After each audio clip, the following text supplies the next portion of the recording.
If I relapse, is the previous treatment given again or should I consider a new therapy?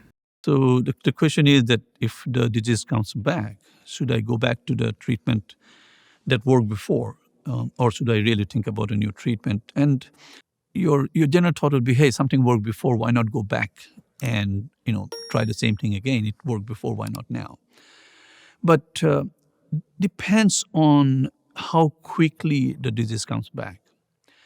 Now, if you have received traditional chemotherapy, be it a 7+7 based kind of a induction consolidation or chemotherapy based induction consolidation. Now, if the disease comes back after 3-4 years, then there's a very reasonable chance that you would also respond to an intensive chemotherapy regimen. Right? But on the other hand, if the disease comes back in about 2-3 months' time, then there is a very small chance that you would respond to the same treatment. So the early relapses, mostly defined as within about a year, generally do not respond to the same treatment again. And that's where I think it's important to look at alternate options or a clinical trial option for these particular patients. But on the other hand, the patients who have late relapses, they can potentially still have chemosensitive disease. And you can potentially try the same chemotherapy or similar chemotherapy and take the patient to a stem cell transplant.